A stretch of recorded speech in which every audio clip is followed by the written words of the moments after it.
Here we have both sulfur in the solid yellow chunk form as well as oxygen in the gaseous form. Two elements that seem to be very, very different, one being a gas at room temperature and pressure, the other one being a solid at room temperature and pressure. And yet in many ways they're very similar. We can trace back their similarities and differences to the way the electrons are configured with both of these.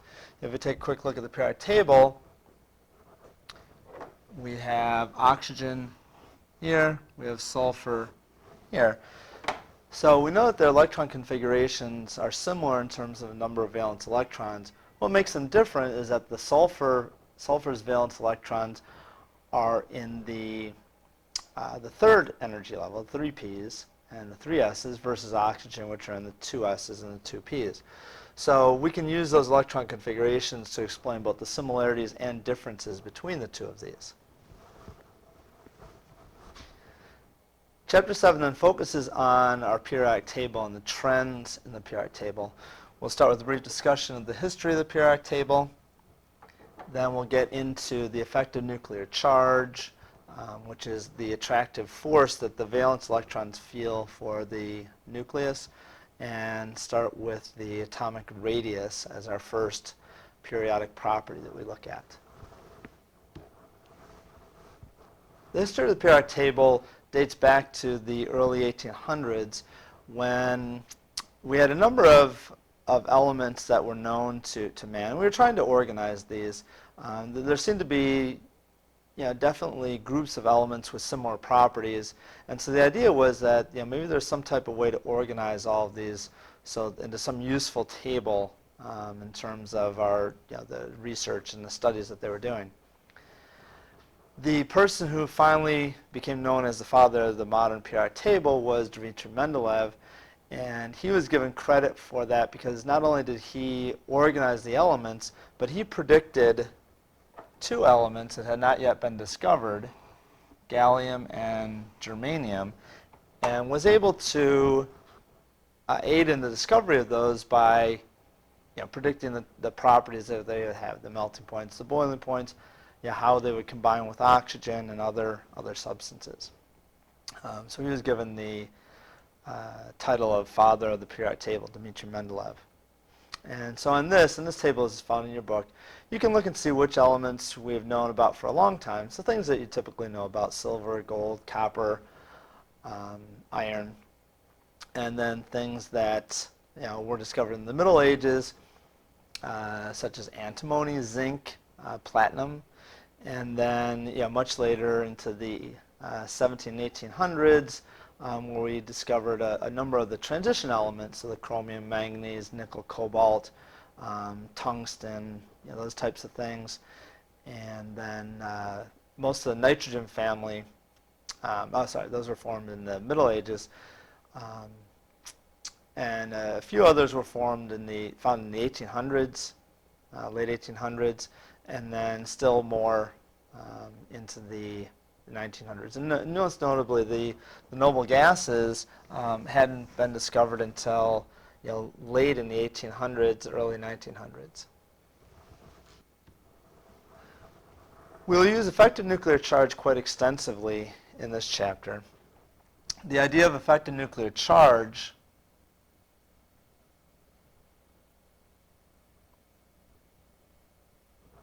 the idea of effective nuclear charge is, if we want to take a look at that valence electron, so in this case we're looking at sodium. If we want to take a look at the force that's holding that electron into the nucleus, in some ways what we can do is, obviously it's the protons in the nucleus that are pulling those electrons in. So there are 11 protons there.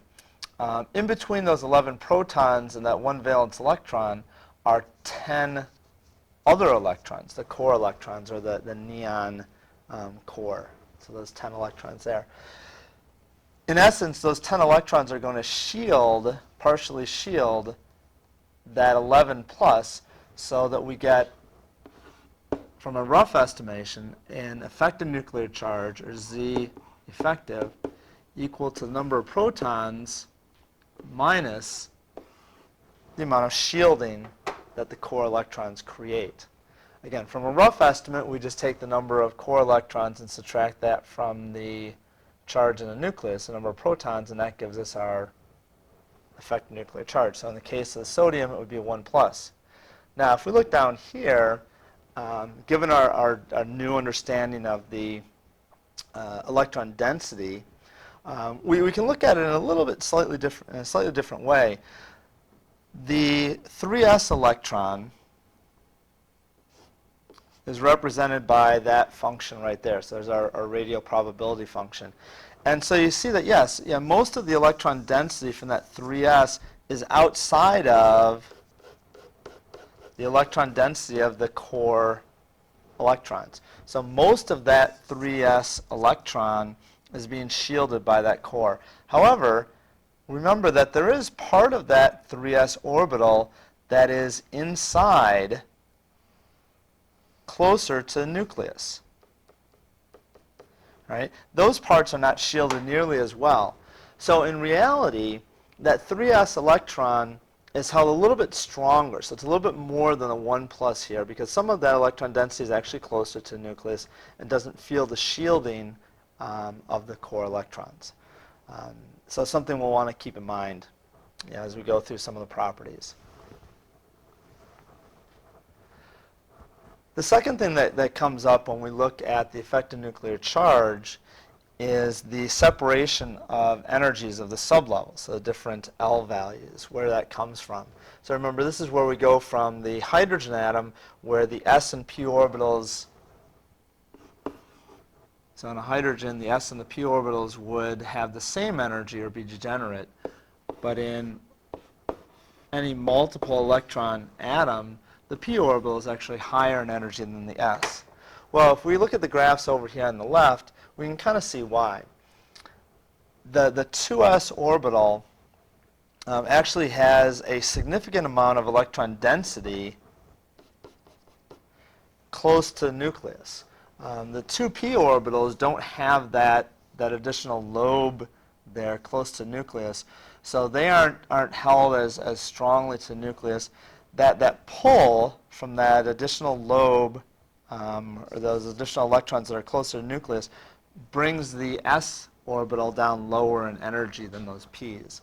Those p electrons don't have as much shielding. They're as close to the nucleus, so they tend to have a slightly higher energy. So another way that we can use the wave functions and these radial distributions to explain the separation of the s and the p energies. The first property we'll look at is the size of the atom, or the atomic and the ionic radius of the atom. The measurement of the size of an atom is somewhat tricky. You can't just take an atom and measure the diameter of it, because we can't see the electrons.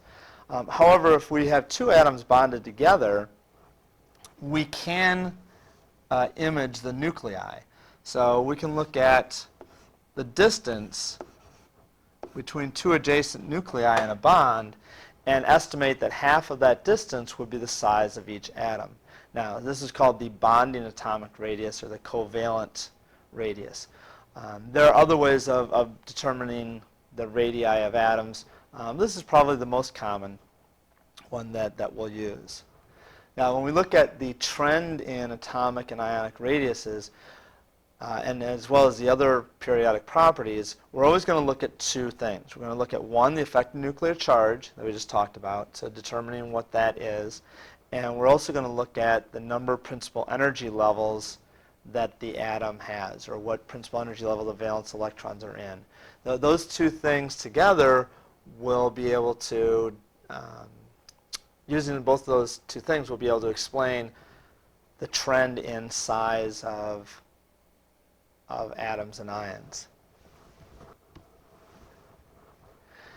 Here we have a periodic table with a kind of a three-dimensional depiction of the radius of the atoms. And so you can see that if we look at the second period, we have lithium at 1.34 angstroms, beryllium 0.9, going on to boron at 0.82, carbon 0.77, nitrogen 0.75, oxygen 0.73, fluorine 0.71, and neon 0.69.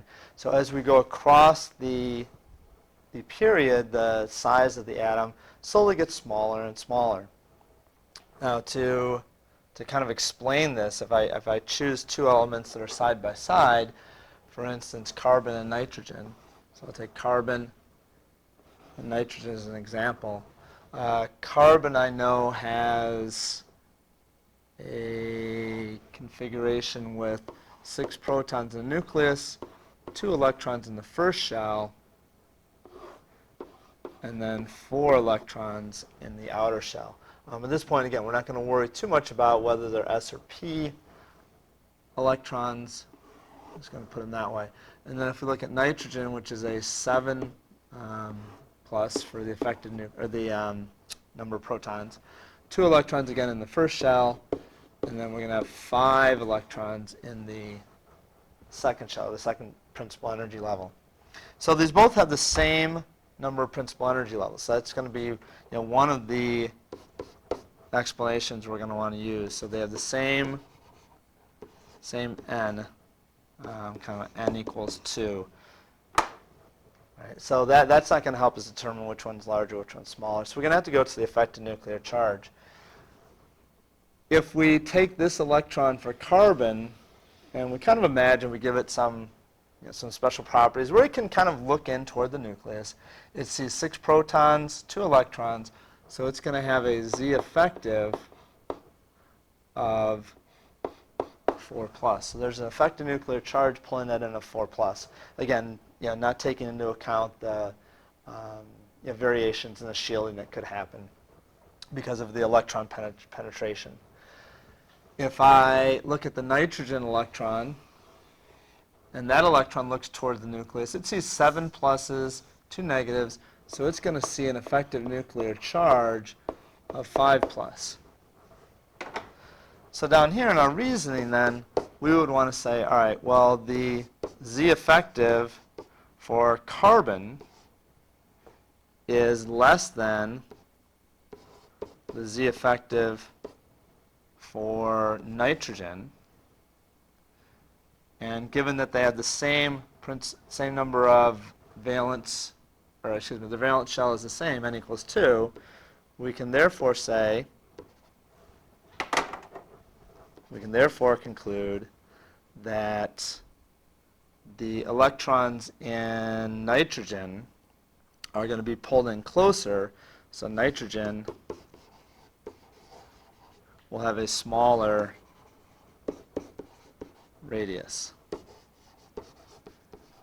or size of the atom than the sodium. Here we have several of the representative elements and what happens when they form ions.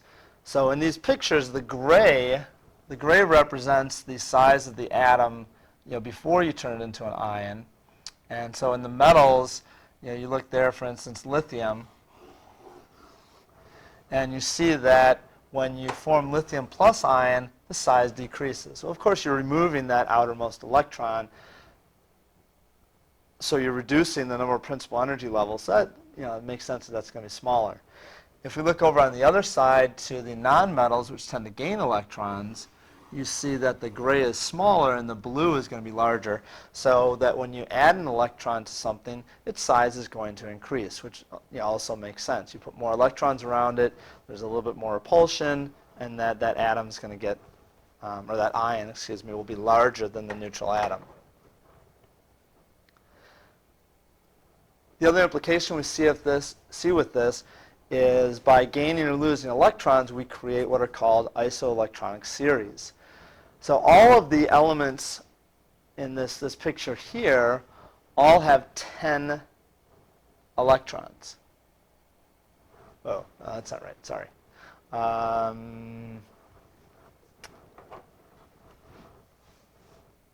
Sorry, these, the lithium ion, the beryllium ion, and the boron ion all have 2 electrons.